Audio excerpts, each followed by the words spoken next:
Nottoway Plantation wasn't just any old house.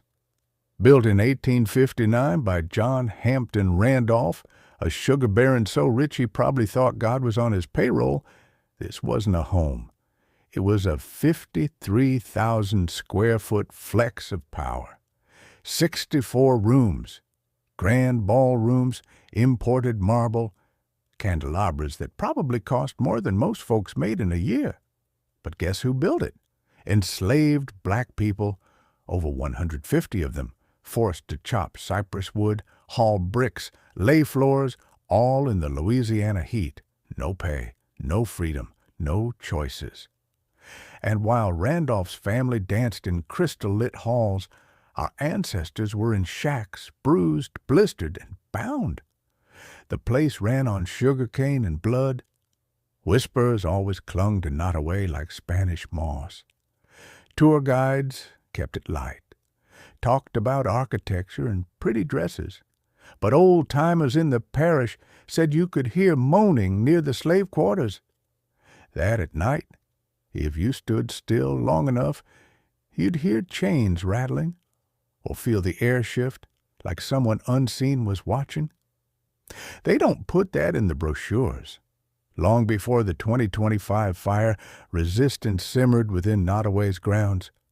An enslaved man named Judah once set fire to the plantation sugar mill in the 1800s. He was tired of the relentless oppression, a bold act of resistance. Captured and imprisoned, Judah's fate took a turn when Union forces liberated him during the Civil War. He reportedly joined their ranks, turning his rebellion into a fight for freedom. Then there's the tale of Elijah, another enslaved man known for his repeated escape attempts. Upon his final capture, he is said to have proclaimed, "One day this whole place will fall, and I'll be free in the smoke." Though perhaps apocryphal, Elijah's words resonate as a haunting prophecy, fulfilled when the plantation was reduced to ashes.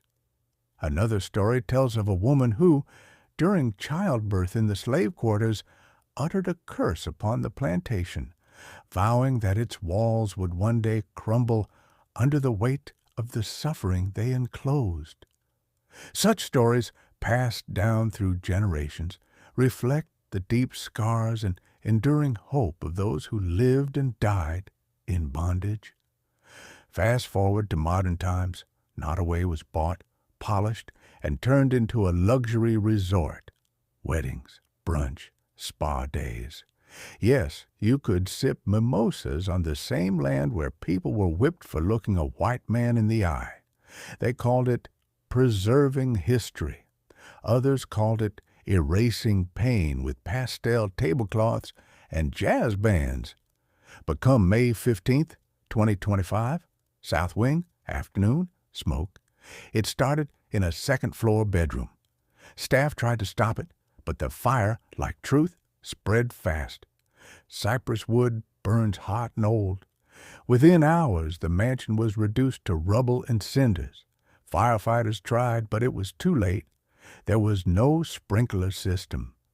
Guess they didn't think fire would dare touch a legacy. Only the chimneys stood like tombstones. Some folks mourned, called it a tragedy of history lost. But not everyone. On Black Twitter, celebrations, memes. One post said, "Ancestors finally got tired of waiting on reparations." Another, "Nottoway was too white to stop, too black to survive the fire." Because let's be honest, when a house of slavery burns, it ain't just wood that turns to ash. It's ego. They say it might have been faulty wiring, old circuits, outdated systems. You know, kind of like the racism that built it. The owner wants to rebuild. Of course he does. For education, he says. But people are asking, educate who? On what? Maybe it's time to let the ashes rest. In my 30s, I grew out my hair. I thank God it was in my 30s because I would have missed out on all this. I love making beautiful hairstyles with my hair.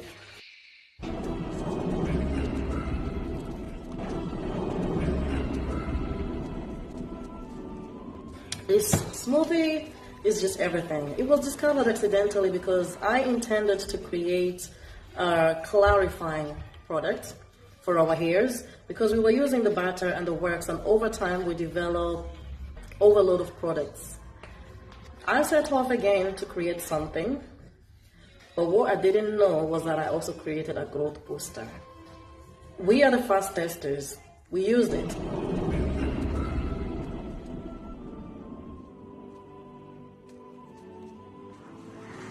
The video I show of my daughter, like I could have recorded before we started using the smoothie and after, if we were expecting any growth.